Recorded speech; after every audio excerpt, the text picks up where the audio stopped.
Let's be real. Friendship can hurt, especially if you give your heart to a person and they betray you, or you've been hurt by someone, or when you expected somebody who you trusted a lot to be there for you and they weren't. If you are in that position, I get it. And if you have ever gotten to a position where you feel like you don't need friendship anymore, you're not alone.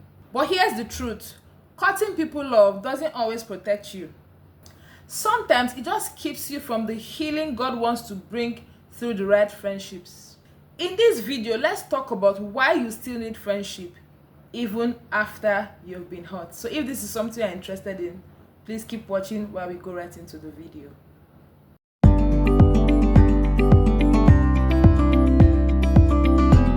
I know it's not easy to open up again after being hurt, but I know that God can restore what have been broken even in our friendships. So friendship hurt can be real.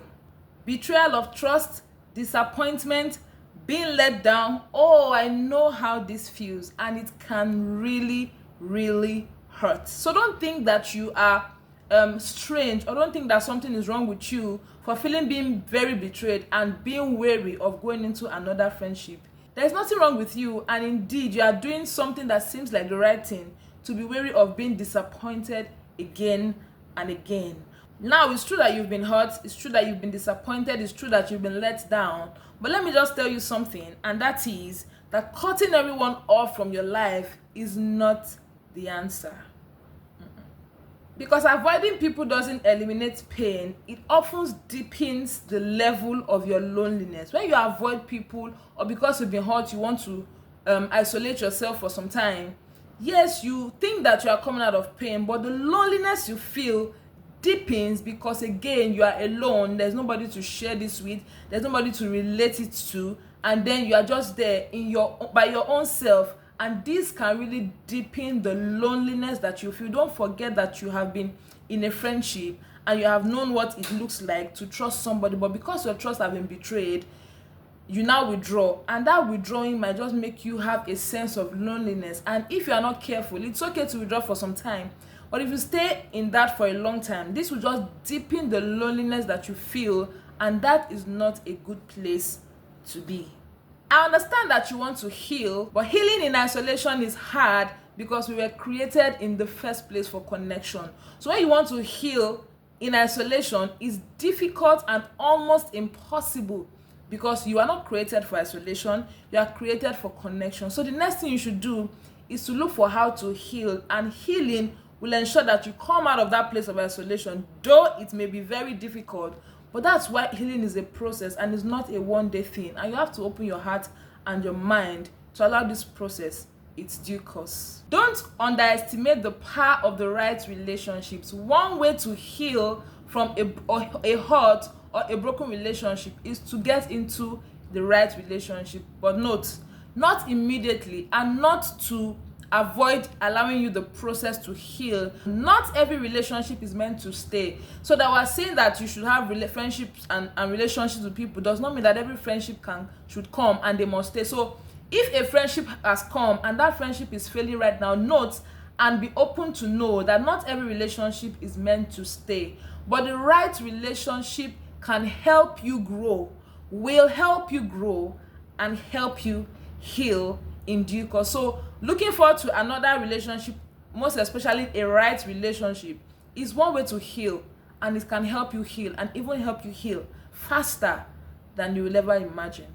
Friendship is a God-ordained support system, not a luxury, but a necessity. So if you are open to healing from friendship hurt and being open to new relationships, how to stay open to healing without being naive also, because the fact that you want to open your heart towards a new friendship does not mean that you should go into it naive and without wisdom. So the first thing I'll say to you is that you should learn to set boundaries. Set healthy boundaries while you begin to relate again, and allow God help you to discern who a true friend really is. Don't forget I told you, you cannot overemphasize the place of God in friendships, because only God really knows the hearts of people, and if you don't have him help you, you might just be finding yourself in another relationship that will also bring you back to where you are coming from. So when you heal from one relationship, you want to ensure that you don't enter another one that will take you back to where you're hailing from, or even worsen the case, and most times will make you close your heart to relationships ever again. So be very intentional about your boundaries in friendships and in being open again, and then ensure that you work with God to be able to help you discern true friends. Now, this is a reminder to you that hurt is not the end of the story. Extend grace to yourself and to others. Extend grace to yourself. It's not wrong that you gave that person an opportunity to prove themselves right in your life. So don't blame yourself for being hurt by them. Extend grace to yourself, and also extend grace to the other person that they are just human, right? Yeah. Also trust that healthy, godly friendships are still possible. Have you ever wondered how you have met some people because some friendships failed? Have you been into relationships and you felt that that relationship is just the one and that relationship failed? And now you're in another relationship and you're just wondering, if this relationship hadn't failed, you wouldn't have met the person you are with right now. I'm a typical example. I was in a relationship where I thought this has to be it. And at some point, I knew it wasn't it anymore and I had to end the relationship. But I was still scared. I was still worried, feeling like I hope I could get something good or better than this. But now I look back and I'm like, thank God that relationship didn't work. Imagine that I didn't meet my husband now. Imagine that relationship worked. I wouldn't have been able to meet my husband. It would have been good, but I wouldn't have been able to know that there is something like this, as beautiful as this, as loving as this, as wholesome as this. So when you have failed relationships, just know that one door closes and another door, most times a much more better and a beautiful door, opens up to you. So open up your heart and allow God give you colorful relationships, beautiful ones that could only have come because the last one closed. So here's my question for you. Have you ever been hurt by a friend? So how did you heal? Or are you still healing? Drop it in the comment section. Let's start a real conversation, because you are not alone and your story can help somebody else. Don't forget to like, share this video with someone you think needs this, and let's know your thoughts right down in the comment section. Also subscribe to this channel, and I'll see you in my next one. Bye.